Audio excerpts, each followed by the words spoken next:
I always enjoy talking to you because you do have a very no nonsense, straight to the point, fiery even way of speaking. It's always educational and entertaining and refreshing because sometimes people dance around. You just say it like it is.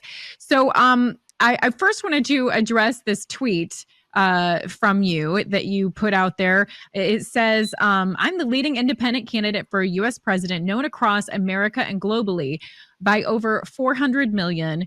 Here's the ultimate litmus test for a real journalist. Ask them to interview me. If they refuse, they are a grifter scumbag who profits from the left-right divide and or are so afraid if they put me on, all the viewers will come to me since they will realize they were being bamboozled with half-truths and delayed truths. So here I am. I'm a real journalist interviewing Dr. Shiva, never afraid to talk to you. So the latest to announce presidency to make things more muddled Friday is Tim Scott. Do you have any thoughts? Is that coming as any surprise to you? Well, Kristi, the reality is, if you look at this left, right, Democrats and Republicans, they have really no interest in the suffering of the American people. Everything's about raising money.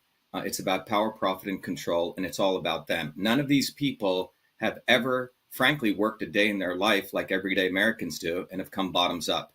So to me, it doesn't really matter any of those people are running. One of the graphs that I shared, in my announcement for president was a very simple graph, and it pretty much says it all, what this lesser of two evils or the political theater has gotten us. And that graph, people can go look at it. It's up on all of our websites. It's up on Twitter, Facebook, but it's a very simple graph. The x-axis starts around 1980 and it goes to the present, and the y-axis plots life expectancy, and it starts around 60 and it goes around to 85. Now, if you look at that graph, there are two very important lines on that graph, Kristi. One line is a dark gray line, which goes at about a 60-degree angle starting at 1980 to today. And that dark gray line represents the average life expectancy across all the industrialized nations. And you see it's going at an angle and it's about 85 or 86 years old. But starting in 1980, there's a red line there, which plots the life expectancy of America or Americans. And that graph was going up around 1980 to 1981 in parallel to that other graph. And then right around 1984, it goes wackadoodle. And by 2021, it starts dipping the other way. Simply put, the life expectancy of your children in America is going to be less than you if you're an adult. And let that sink in. That's what we should really be letting sink in. And what it exposes is that both of these parties, Republicans and Democrats, their policies are literally have destroyed the health of America. I just came back from Sardinia. I rarely take a vacation. It was more of a working vacation because we have a global movement called Truth, Freedom, Health, and we have a lot of leaders, in Europe. And one of the reasons I went there is in Sardinia, which is this island, which is very strategic to U.S. and NATO interests. There's a region of Sardinia where people live over 100, and it's the region where people live over 100 per capita, higher than any part of the world. All right, so it's fascinating. And so you get to understand, and you do the science on it, people have community, friendships, a sense of spirituality. They all eat locally grown foods. But one of the most important things is they have this sense of community. And so people live over 100 plus, highest per capita. Now, you would think we in America, policymakers, would want to learn what these people are doing. But instead, since 1956, US and NATO have militarized Sardinia. 50,000 square kilometers of Sardinia are US NATO military bases. In fact, south of this region where people live over 100 is a region called Quira, where since 1956, we've been using Quira, US and NATO, for weapons testing, particularly depleted uranium weapons tests where thorium particles go into the air. And in that region, the shepherds there, 65% cancer rate. And if you were born at the age of 25, you're going to get cancer 25% chance. So think about what these policymakers, Republicans and Democrats, have done, both of them. In the United States, they've destroyed life expectancy, essentially causing death sooner, more suffering, and then they export to other countries that same reduce life expectancy. So I would argue all of these candidates, every single one of them, has not discussed this graph, does not care about the American people. Why? Robert F. Kennedy comes from the Kennedy Mafia.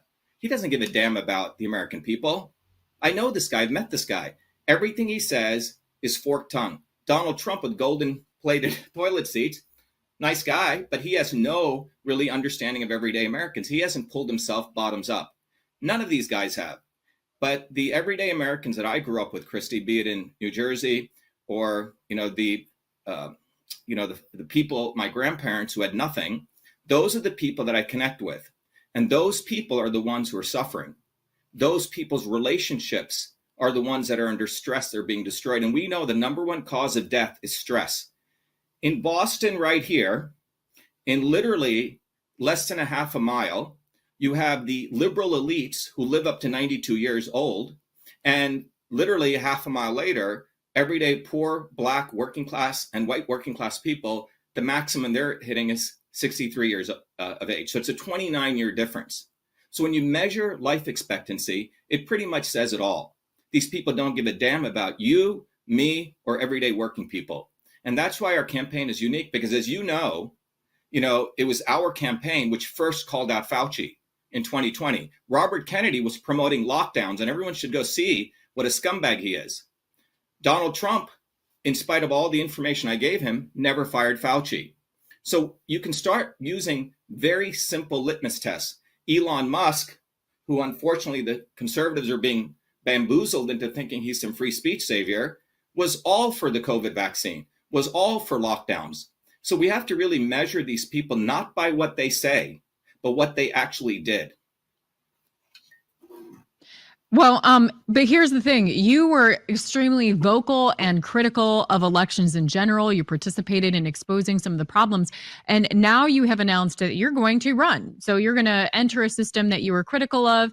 Do you trust it yet? I mean, what's the point in running in a system that you don't think is going to be fair anyway? Yeah, so it's a very, very good question. If you think about it, Kristi, when I was 17, 18 years old, I never voted ever in any American election, even though I was a US citizen until Trump ran. Now, why did I not ever vote? Because by the time I was 18, I realized elections were selections. And how did I realize that? You may remember, I don't know how old you are, but in 1984, there were two people on the Republicans and Democrats. I'm super young, Dr.SHIVA. Yeah, you're in your 20s, so you probably don't remember this. Of course. No, I'm kidding. Go ahead. But Ronald Reagan was running against a guy called Walter Mondale. And there was this other guy who was saying all the right words to poor Blacks and poor whites, a guy called Jesse Jackson. And he was running this campaign on a rainbow movement. Well, at the last minute, he gets on the floor of the Democratic National Convention and he says, we have to have the lesser of two evils. And he gives all of his votes to Walter Mondale. And that's when I realized that the way that this entire thing is structured is you have the obvious wings of the establishment, right? The obvious wings, meaning today would be like the Clintons on the left or the Mitch McConnells on the right. And then you have the wings of the establishment that they've created, that they flap their mouths and wings just to say enough stuff. So you have Bernie Sanders and AOC who try to act as though they're for the proletarians, or on the right, you have people acting like though they're for Christians and conservatives. But at the end of the day, they corral people back into the establishment. So I saw this dynamic as a kid. So I never voted. What I did do, though, Kristi, I was very much a proponent of building movements. And what building a movement means, you got to get your hands dirty. You got to get on the ground. You have to go hand out flyers. You have to talk to people. You have to go into places where you don't just swoop in after someone's organized a massive protest like Kennedy does, which he tried to do here, and we didn't allow him to come because he's essentially hijacks movements. He never builds them bottoms up. So I recognize that if you look at the arc of human history, anywhere on the planet, whenever we, the quote unquote peasants or the slaves, got anything, it was when we collectively organized bottoms up, uncompromising, where our words matched our deeds. And that is when real change comes from. It's never come from above, never come from politicians, never come from legal pathways. But when you come to a point in your own existence and you say, I don't like the way the world is, and some people don't get to that point, they accept everything. But if you get to that point, those in power essentially offer people two paths today. right? They offer people, well, you can file lawsuits and rely on your lawyers, or you can run for office. But in either of those paths, one is called the legalism path or the opportunist electoral path. Those are the two of the things that are typically offered to a young, bright-eyed and bushy-tailed person who wants to change the world. Both of those paths are within very controlled confines of the establishment. The legal system is controlled by corrupt judges, and the electoral system is controlled by both parties, where elections are selections. Both parties cheat. So why did I decide to run? Well, during periods of elections, every 2 years or every 4 years, the media puts so much attention that citizenship is you going on one day and voting. So everyday people, ordinary people, are talking about voting, as though that is the framework for citizenship. So when I decided to run in 2018 against Elizabeth Warren, it was to bring up some very, very important issues that Republicans and Democrats would not bring up, the issues of integrity. Elizabeth Warren, it wasn't just a race issue. This woman has no integrity. She's really a racist. And we hammered her. It was our movement, our election, which exposed the fact. We're the ones who forced her to take the DNA test, and we completely exposed her. It wasn't Trump. Then when we ran in 2020, it was the Republicans who colluded with the Democrats to commit election fraud here in Massachusetts. But our running independently gave us the freedom to expose without compromise the backdoor portal to Twitter, which is what I discovered. It wasn't done by Tucker Carlson. He did nothing. He waited. He's part of the problem. It wasn't done by Elon Musk. It was done by me for nothing. We didn't pay $44 billion. I represented myself pro se, but through that process, our movement exposed to nearly, 400 million people all over the planet that there's a backdoor portal into Twitter. And it was our movement that exposed the real issues of election systems integrity, which had to do with chain of custody, ballot images not being preserved, signature verification. Then the Trump came. Nice guy, would love to have dinner with him, and I've met with him many times. But he used our data, our movement, to raise $500 million. But our movement, nonetheless, because we were independent, we don't have to ask kiss to anyone, we were able to boldly go and expose these fundamental things, including Fauci. So running for president gives us a huge opportunity to, if we did that in 2020 in a Republican primary, think about what we're going to be exposing and the things that we're going to be moving in a US presidential election. So that's the fundamental reason to run. And even if a guy like me who's an outsider even has an iota chance of winning, it can only be through a grassroots bottoms-up movement, period. Hi, everyone. This is Dr. Shiva. Before we continue with this, I want to just remind everyone that because of the massive censorship and shadow banning that still continues on social media platforms, I'd like you to click the link to continue watching this on our own platform at vashiva.com.